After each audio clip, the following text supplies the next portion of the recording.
Allahabad high court के justice Shekhar Kumar Yadav को हटाने की मांग हो रही है और यह मांग कौन कर रहा है?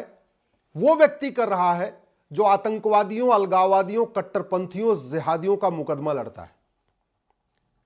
राज्यसभा में उनके खिलाफ इंपीचमेंट मोशन लाने की बात हो रही है और यह व्यक्ति कौन है जानते हैं जो मोशन लाने की बात कर रहा है? जो पीएफआई का मुकदमा लड़ता है, सिमी का मुकदमा लड़ता है, आतंकवादियों का मुकदमा लड़ता है। एक नेता ने भी भारत के मुख्य न्यायाधीश को चिट्ठी लिखी है, वो कह रही है इनको हटाया जाए। बड़े आश्चर्य की बात है, सबको फ्रीडम ऑफ एक्सप्रेशन है, सबको फ्रीडम ऑफ स्पीच है, लेकिन हाईकोर्ट के जज को बोलने की आजादी नहीं है। जो बार बार कहते हैं कि फ्रीडम ऑफ एक्सप्रेशन दबाया जा रहा है, बोलने की आजादी छीनी जा रही है, वो लोग नहीं चाहते कि हाईकोर्ट के जज एक बार अपनी बात खुल के कह सके। पहली बात तो जस्टिस शेखर कुमार यादव किसी पीएफआई, सिमी या अलगाववादी, जिहादी संगठन में नहीं गए थे, किसी माओवादी संगठन के कार्यक्रम में नहीं गए थे। वो गए थे वीएचपी के कार्यक्रम में, विश्व हिंदू परिषद, जो हिंदुओं का सबसे बड़ा संगठन कहलाता, जो हिंदू हित के लिए काम करता है। और सुप्रीम कोर्ट की संविधान पीठ कह चुकी है Hinduism is not a religion, Hinduism is a way of life. In fact हमारी पिछले साल हमारी एक याचिका थी जिसमें मैंने भारत में नेमिंग कमीशन लागू करने की मांग किया था। उसमें ही जस्टिस दो जजों की बेंच ने कहा था, justice K M. Joseph, justice Nagarathna की बेंच ने कहा था Hinduism is a way of life. अगर Hinduism is a way of life है तो हिंदुओं के लिए कार्य करने वाला संगठन विश्व हिंदू परिषद के कार्यक्रम में किसी जज का जाना यह गलत कैसे हो गया? सुप्रीम कोर्ट कहे Hinduism is a way of life तब तो ठीक है, लेकिन जस्टिस शेखर कुमार यादव यही बात कह दे तो गलत हो गया। दूसरी बात,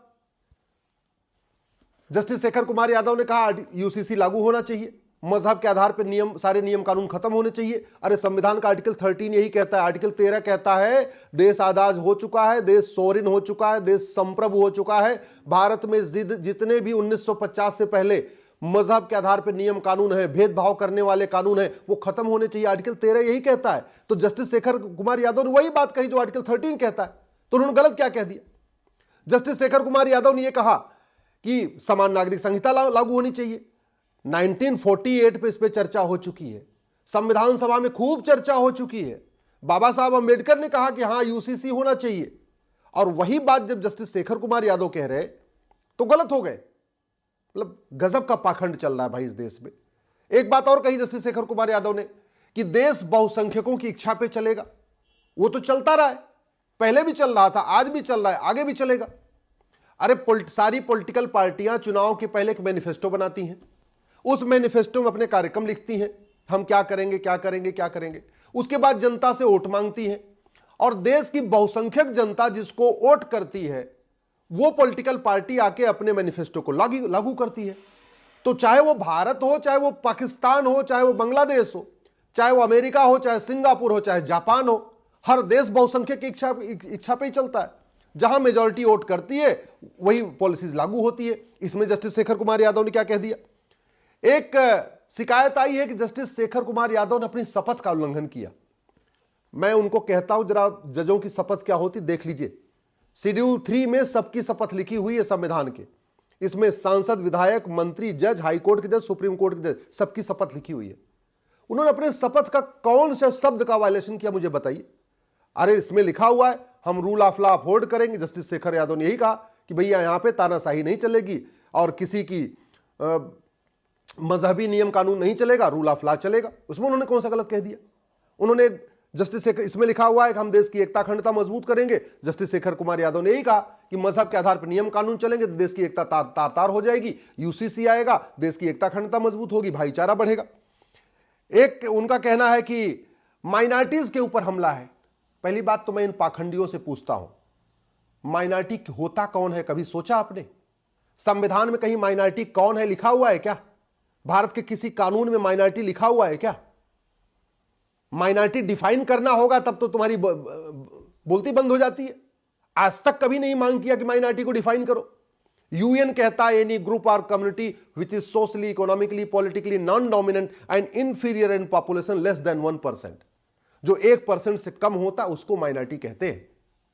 और एक तरफ संविधान में तुम सेकुलर शब्द भी चाहते हो और दूसरी तरफ माइनॉरिटीज के लिए अलग से योजनाएं भी चाहते हो। ये पाखंड, कभी शीशे में अपना चेहरा देखते हो कि नहीं देखते हो? सेकुलरिज्म और माइनॉरिटिज्म एक साथ चलता है क्या? जो देश सेकुलर हो जाता है वहां माइनॉरिटी मेजॉरिटी का कोई कॉन्सेप्ट नहीं चलता।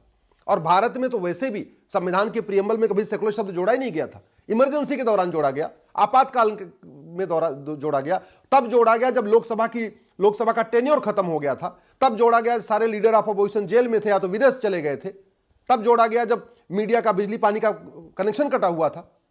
वो सेकुलरिज्म अच्छा है जो इमरजेंसी के दौरान जोड़ा गया। लेकिन जस्टिस शेखर कुमार यादव कह दें कि वास्तव में सेकुलरिज्म होना चाहिए, मजहब के आधार पर नियम कानून बंद होने चाहिए, तो क्या गलत कह दिया?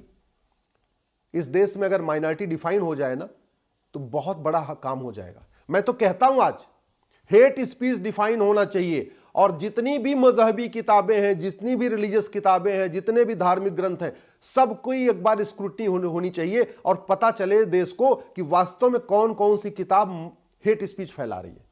माइनॉरिटी डिफाइन होना चाहिए। इस देश में पारसी, यहूदी, बहाई के अलावा कोई माइनॉरिटी नहीं है। वैसे तो माइनॉरिटी मेजॉरिटी की कोई जरूरत ही नहीं है। जब आर्टिकल 14 से लेकर आर्टिकल 30 तक सबको इक्वल राइट है, फिर माइनॉरिटी मेजॉरिटी के कॉन्सेप्ट की जरूरत ही नहीं है। भारत के संविधान निर्माताओं ने कभी यह नहीं सोचा था कि अलग से माइनॉरिटी फिल्म हिस्ट्री चलेगी, अलग से माइनॉरिटी कमीशन बनेगा। कभी नहीं उन्होंने सोचा था। उन्होंने कभी नहीं सोचा था कि माइनॉरिटी के नाम पे वजीफा दिया जाएगा, लोन दिया जाएगा, सब कुछ दिया जाएगा। भारत के संविधान निर्माताओं ने कभी नहीं सोचा था कि नफरत फैलाने वाले मदरसों को भी माइनॉरिटी के अंतर्गत प्रोटेक्शन मिलेगा। भारत के संविधान निर्माताओं ने कभी नहीं सोचा था कि जो हम फ्रीडम ऑफ रिलीजन दे रहे हैं वो फ्रीडम ऑफ कन्वर्जन बन जाएगा। आर्टिकल 25 पे कभी चर्चा नहीं करते, जहां फ्रीडम ऑफ रिलीजन के नाम पे फ्रीडम ऑफ कन्वर्जन हो रहा है। आर्टिकल 26 की कभी चर्चा नहीं करते, जहां पे गैर मजहबी संगठन स्ट्रक्चर को भी मजहबी घोषित किया जा रहा है, उस पर कभी चर्चा नहीं करेंगे। आर्टिकल 30 पे कभी चर्चा नहीं करेंगे, हु इज माइनॉरिटी, कभी चर्चा नहीं करेंगे। और मुझे एक चीज बताओ, कम से कम ऐसे लोगों को जस्टिस शेखर कुमार यादव के खिलाफ बोलने की बिल्कुल छूट नहीं मिलनी चाहिए जो जिहादियों का मुकदमा लड़ते हैं, आतंकवादियों का मुकदमा लड़ते हैं, अलगाववादियों का मुकदमा लड़ते हैं, नक्सलियों का मुकदमा लड़ते हैं, कट्टरपंथियों का मुकदमा लड़ते हैं। ऐसे लोगों को तो बिल्कुल छूट नहीं मिलनी चाहिए जो ऐसे देश विरोधी संगठनों में जाके भाषण देते हैं, जो उनका मंच साझा करते हैं। जस्टिस शेखर कुमार यादव ने वीएचपी का मंच साझा किया है, विश्व हिंदू परिषद, और सुप्रीम कोर्ट की संविधान पीठ कह चुकी है Hinduism is a way of life. तो और कम से कम उन लोगों को तो बिल्कुल इसकी इजाजत नहीं मिलनी चाहिए जो वेतन लेते हैं सांसद का, भत्ता लेते हैं सांसद का, free air ticket, free rail ticket सांसद का, नौकर चाकर सिक्योरिटी जनता के टैक्स के पैसे से, लेकिन संसद में नहीं जाते, सुप्रीम कोर्ट में वकालत करते हैं। मैं तो माननीय सुप्रीम कोर्ट के चीफ जस्टिस ऑफ इंडिया से रिक्वेस्ट करता हूं, आप इस बात को गंभीरता के साथ सोचिए कि जब एक कोर्ट मास्टर भी वकालत नहीं कर सकता, एक लॉ का प्रोफेसर वकालत नहीं कर सकता, एक प्राइवेट फैक्ट्री में काम करने वाला वकालत नहीं कर सकता, तो ये सांसद विधायक वकालत कैसे कर सकते हैं? जो उन सांसदों विधायकों को वेतन भत्ता, गाड़ी बंगला कानून बनाने के लिए मिलता है, संसद में रहने के लिए मिलता है, वो संसद में बंक मारते हैं, संसद में नहीं जाते हैं, संसद का सत्र चल रहा होता है और सुप्रीम कोर्ट में बहस करते रहते हैं। वो संसद के द्वारा बनाए गए कानूनों को आके सुप्रीम कोर्ट में चैलेंज करते रहते हैं। ये कॉन्फ्लिक्ट ऑफ इंटरेस्ट नहीं है क्या? कहां गया separation of power? Separation of power तो तार तार हो रहा है, प्रतिदिन सुप्रीम कोर्ट के सामने तार तार हो रहा है, जब सांसद विधायक जिनको संसद में होना चाहिए, जिनको विधानसभा में होना चाहिए, जिनको लोकसभा राज्यसभा में होना चाहिए, वो आके सुप्रीम कोर्ट में बैठ जाते हैं। ये इस पे माननीय जजों को सोचना पड़ेगा। ऐसे लोग जो बाकायदा सांसद विधायक हैं वकालत कैसे करेंगे? मैं फिर से कह रहा हूं, जस्टिस शेखर कुमार यादव ने क्या कहा है इस पर गंभीरता के साथ चर्चा होनी चाहिए। आप उनकी जबान नहीं काट सकते, आप उनको इस तरीके से डिमोलिश नहीं कर सकते, आप उनका फ्रीडम ऑफ स्पीच नहीं छीन सकते। वो जज हैं तो क्या उनको बोलने की आजादी नहीं है क्या? और उन्होंने जो कुछ बोला है वो सब संविधान में लिखा हुआ है। उन्होंने कहा मजहब के आधार पर नियम कानून खत्म करो, आर्टिकल 13 कहता है। उन्होंने कहा यूसीसी लागू करो, आर्टिकल 44 कहता है। उन्होंने